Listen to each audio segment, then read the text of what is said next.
আশা করি সবাই ভালো আছেন আল্লাহর রহমতে। আর আমি আল্লাহর রহমতে আছি ভালো। তো আমি চরমনার ময়দানে আসলাম এবং মাহফিলে আসলাম। মাহফিলে এসে আমার একটা জিনিসই উপলব্ধি হলো, এখানে আল্লাহর দ্বীনের পথে হাজারো মুজাহিদ আল্লাহর দ্বীনের পথে পথিক তারা আসছে এবং আল্লাহর দ্বীনের কাজে আসছে, আলহামদুলিল্লাহ।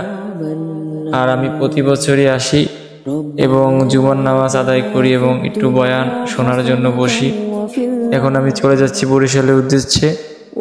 তো এখানে দেখা যাচ্ছে সারি সারি অনেক লঞ্চ এবং লঞ্চের ভিতরে অনেক মানুষজন।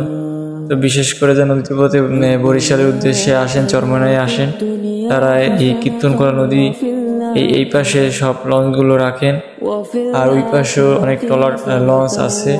তো সব মিলিয়ে বিশাল একটা এরিয়ায় অনেক লঞ্চ ট্রলার রাখা হয়েছে, কিন্তু সমস্তটা ক্যামেরায় আসলো না। তাই ভিডিওটা করলাম যাওয়ার পথে বরিশালে। এবং বরিশাল দিয়ে যারা আসে তারা কীর্তনখোলা নদী দিয়ে আসা লাগে। তো সব মিলিয়ে ভালো।